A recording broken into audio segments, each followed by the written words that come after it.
Hello, my friend. We did it. We are finished. We got through 300 pages of torture. William James, Pragmatism. This is video number 8. It's going to be the last video. Whew, I can't believe it. It's finally over. I finished this probably 1 or 2 o'clock in the morning last night. The last few essays that he did. And we're covering today. Let's go through here. I got to stop saying I know that. We went through the gospel of relaxation. He talks about how you should not try so hard, try and make it like unconscious effort. Some Charles Bukowski might like that. Try and achieve calmness and harmony. Remember we talked about achieving calmness and harmony, that your attitude could spread throughout your community, throughout your family, throughout your country for that matter. He calls it the gospel of relaxation. Now, whatever. So today we're going to cover On a Certain Blindness in Human Beings. That's an essay he talked about, and I'll just summarize that quickly. He basically goes through, it's actually quite a beautiful essay because he references a lot of other persons' writings, and he so we'll cover that. On a certain blindness in human beings, what makes a life significant, we're going to cover that, and the moral equivalent of war is the final essay. So in this video, video number 8, the last video on William James's Pragmatism, we're going to cover his last 3 essays. This was a compilation book of his work, and I'm thankful to have gotten through it. It did cause me a certain amount of psychological damage, emotional damage perhaps, but that's a good thing so that you don't have to go through it. I wouldn't recommend this to anybody, and this is the purpose of me making these videos, is that I'd like to be able to distill some information, pass it on to you so that you can avoid being tortured yourself. Does that make any sense? I know that most people are not going to be interested in William James, but if you are, or you have an interest in philosophy or certain topics, and some of these things you'll notice as we go through these 3 essays in particular, some of the terms and language that he uses are still in use today, and so it does make it current, it does make it relevant, and my goal is to share with you the specific points that may be of value and to save you the time of having to go through the entire book. Does that make any sense? Basically, what I'm hoping to do with these videos is to provide value to you, the viewer. I'm assuming I'm talking to at least one person. Sometimes my videos get a single view, so if you're that person that's watching these videos, God bless you. Thank you very much. You give me a reason to carry on. Thank you very much. How's my teeth? I just had a cookie for breakfast, chocolate cookie. I'm having some black Java. I had to cut out milk because it's not good for me, it seems. Let's get forward. On a certain blindness in human beings. This is William James speaking. He says, whenever a process of life communicates an eagerness to him who lives it, there the life becomes genuinely significant. Is that true? Would you agree?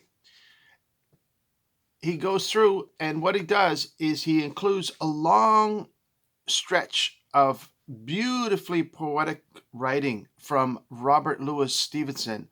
It's from the book called Across the Plains. And in this particular section of that excerpt that he includes is called The Lantern Bearers. And he goes on talking about these young people, perhaps years or times ahead of when William James lived, about these young boys that would carry around these lanterns, and they were so proud of these lanterns. I'll just give you the tail end of it. I'm not going to include it because it's a long, meandering, beautiful description of these young guys who are proud of their lamps and they carry them out in the moonlight and so on and so forth. His life from without may seem but a rude mound of mud. There will be some golden chamber at the heart of it, in which he dwells delighted. And for as dark as his pathway seems to the observer, He will have some kind of bullseye at his belt. Once again, referring to these lanterns that they would carry around. And so Robert Louis Stevenson, through his eloquent writing, his poetic writing, he allows the reader to gain an appreciation of an individual's life that don't forget, the readers of William James' work at the time would have been the upper class. You're talking about around the late 1800s, early 1900s, 1905, let's say, where you had significant class distinctions, and they didn't have any value for the peasantry. They were the elites, the intellectual elites, and the wealthy elites, and they would be the only people that would read anything because the peasantry were too busy trying to stay alive. And so Robert Louis Stevenson writes this poetic work to give the reader an appreciation for these downtrodden people and to make their lives appear beautiful to the reader and to show that the peasantry themselves often consider their lives to be beautiful and valuable. And so it wakes up William James as if to say, wow, I didn't realize how blind I was, hence the title of the essay, On a Certain Blindness in Human Beings. And he gains an appreciation for these poor downtrodden, that their lives are actually very beautiful and full of value, even, lo and behold, just as much value as the repulsive rich, so to speak. The passion of love will shake one like an explosion, or some act will awaken a remorseful compunction that hangs like a cloud over all one's later day. This passage is from a book called Obermann, a French novel. Had some vogue in its day, popular in Paris, he says. Then he goes on to quote from Wordsworth and Shelley, and he gives excerpts from their magnificent poems, which have kind of passed on. They're not popular anymore. Here's an example. Ah, need I say, dear friend, that to the brim my heart was full. I made no vows, but vows were then made for me. Bond unknown to me was given that I should be, else sinning greatly, a dedicated spirit. On I walked in thankless blessedness, which yet survives. He goes on and on. These type of things, The morning rose in memorable pomp, glorious as e'er I had beheld. In front, the sea lay laughing at a distance. Near the solid mountains shone, bright as the clouds, grain tinctured, drenched in empyrean light. And in the meadows and the lower grounds was all the sweetness of a common dawn. Dews, vapors, and the melody of birds and laborers going forth to till the fields. This is Wordsworth giving a description of this glory that he beholds in the morning light and the laborers going to work and so on and so forth. And it's got this majestic delivery to it, the reason why I exaggerate my voice when I share it with you. I don't know, it's from a different age. It's hard for me to relate to it, but it is beautiful. And then he quotes from Richard Jefferies, The Story of My Heart, or at least he references it. He goes on to give a long excerpt from Walt Whitman, who was a famous writer, intellectual, poet, another type of American icon, if you want to call him that. I got to speed up here because I'm burning through time and I'm still only on the first essay. So Walt Whitman is very interesting. I'd be happy to share some of that with you, but it would probably bore you to tears, so I'm going to leave that out. And he covers also Tolstoy. Tolstoy, War and Peace, which William James read, is a massive book that would take you forever to get through. He goes on to say, he learnt that man is meant for happiness, and that his happiness is in him, in the satisfaction of the daily needs of existence, and that unhappiness is the fatal result, not of our need, but of our abundance.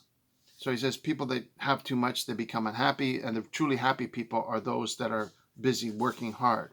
He quotes from Emerson, the occasion and the experience then are nothing. It all depends on the capacity of the soul to be grasped, to have its life currents absorbed by what is given. Life is always worth living. I am glad to the brink of fear. Quotes from Emerson. And so on and so forth. So it's a beautiful essay. Let's go with one more quote for you from W.H. Hudson from his volume Idle Days in Patagonia. He traveled through Patagonia and wrote all his observations of living isolated and within his own thoughts and just appreciating the beauty of nature around him. The intense interest that life can assume when brought down to the non-thinking level, the level of pure sensorial perception, has been beautifully described by a man who can write, Mr. W.H. Hudson, in his volume Idle Days in Patagonia. Sorry, this was him describing the writings of W.H. Hudson. I get them mixed up. And he goes on to quote from him a number of paragraphs. I'm not going to go into it. I apologize. I screwed that one up.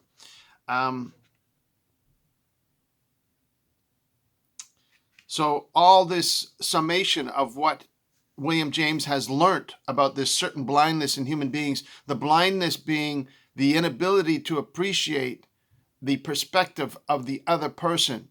We may look at their lives and say, oh, they must be leading a miserable life, whereas his point is that people make value out of their lives no matter how difficult their lives are. And from their perspective, they are living a life of fulfillment that we cannot see. This is the blindness that he's referring to. The blindness of not being able to appreciate anybody else's life but our own, of being able to put value on anybody else's pursuits except our own pursuits. And this, he says, that people are subject to, and it's a cause for all kinds of prejudice and conflict and misunderstandings. And so it is a very insightful essay, encouraging the reader to appreciate other people's pursuits that are very different from your own. Point taken. Thank you, William James, an excellent essay. So let's finish it with his quote.